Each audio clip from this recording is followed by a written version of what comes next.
Good evening, everyone. I'd like to thank everybody for coming and celebrating this wonderful event. It's very hard and emotional for me to talk about my daughter. But I'd like to, one little story that I can remember of younger years growing up. She used to tell stories, and she was very animated. She'd tell a story almost like a music conductor. She'd remember and all this other stuff. And I was sitting in a room, trying to write a little speech, and I said, I got these notes in my pocket, and I said, you know what? I'm just going to wing it and go with the way I feel. And she says to me one day, I know I'm going on. She says, Daddy, I met this gentleman by the name of Mike P. And I said, who's this gentleman, Mike P? I'd like to meet him. They were going out for a while. And I finally met him, and I says, Terry, he's a really nice guy. He's a gentleman. I really like him. And then she says, hey, Daddy, we're going to move together. I said, move together? I said, all right, well, all right. Then next thing I hear is they're engaged, and I'm honored, and I was thrilled to have you as a son-in-law when I heard that. I can't express I don't have words. I can't even put it into words, because you're a true gentleman, and my daughter deserves that. So, Mike, I welcome you to our family, and I wish you and Tara a wonderful life together with love and happiness and everything. But I'm going to give you 2 words of wisdom. Not that I can do that, but I'm going to. 1, if you have a disagreement, always have the last 2 words. You have the last 2 words. And the last 2 words are going to be, yes, dear. Right? That's 1. 2, Tara may not be always right, but she's never wrong. That's 2. So that, right? And who am I to give advice, right? But I have a lot of experience. Trust me. So, having said that, I welcome you. I love both of you. And toast. I don't have a drink, but cheers. Thank you. Hope it's all right without blowing my eyes out.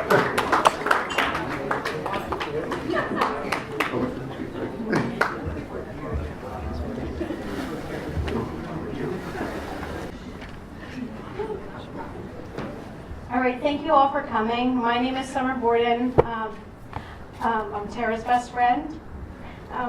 So here's my speech. 1, 1074, 238, and 418.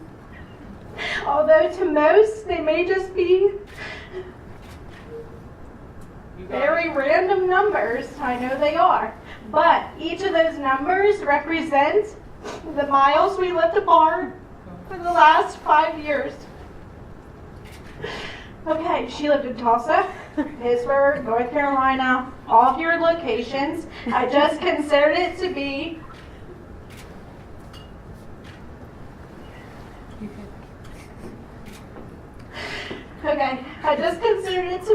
you needing to spread your therapy love to new students, educators, and neighbors.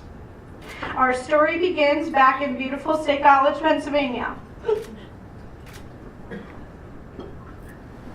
I've never made so late night visits to a friend's apartment in my life. We cried together, we laughed together, but most importantly, we made memories together.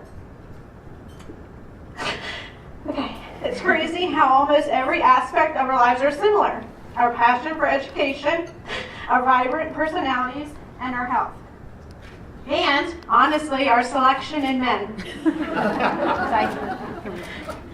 You see, Mike P., I knew the day you met David and how you guys hit it off that Tara P. had met her soulmate.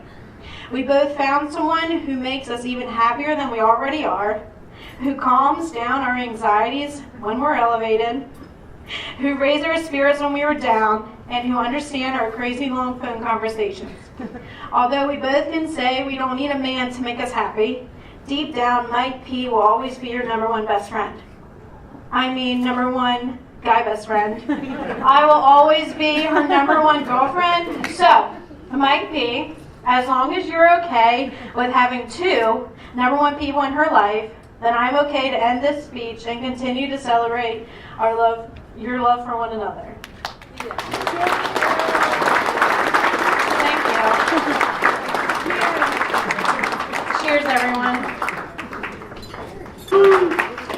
First of all, I wanted to say thank you.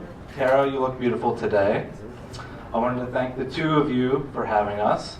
I'd like to thank Tara's parents as well as Mike's parents for hosting this beautiful day. I know a lot of you traveled here. I've heard numerous states thrown out there: Missouri, Colorado, New Jersey, obviously, Texas. On behalf of these two, I know they appreciate it a lot, so let's give it up for everyone who traveled in here.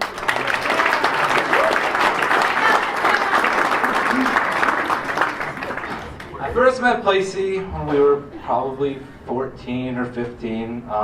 A few of us played roller hockey in the parking lot of South Allegheny High School. We went from street hockey to ice hockey, where we drove all over the place. Pellasce had a 1997 beige Subaru that he beat the hell out of. From late night trips to Wendy's to hockey games all over the place. So we were probably 17 at the time. We had a game in Meadville, which is 2.5 hours away. The two of us thought it'd be a good idea to take a road map. Well, we saw our dads doing it growing up, and we thought it was easy. That ended up two idiots lost with a road map neither one of us could read. We like to give Pellasce a lot of shit, but the truth is he really is a good guy. I mean, my friends would do anything for me is a cliche, you know, but often it's a platitude. I can't tell you how many times I've called this guy when I needed some help. He showed up with no questions asked. I needed help moving into my 3rd-story apartment with no elevator. Naturally, I called him. I called him one day and said, "Place, I need help. I need to dig a giant hole on Saturday. Can you come?" He said, "Sure," and showed up with a shovel. He didn't ask any questions, which probably wasn't a good decision on his part, but he was there. The easiest call to make, though, is whenever you call and say, "Hey, bud, you want to play a round of golf?" Pellasce told me a story when he first started dating Tara, and she said, "Well, what does your dad do?" And he said, "Oh, he owns a moving company." She gave him kind of a look and said, "What?" He said, "He owns a moving company." She said, "Are you messing with me right now? My dad owns a moving company." So I guess it was destiny from all along. Get married, white picket fence, start a moving empire. I had this idea of opening the speech, of saying where they moved to and when they moved, since their story's unique. They've been all over the country together. And I couldn't figure it out. So I texted the groomsmen.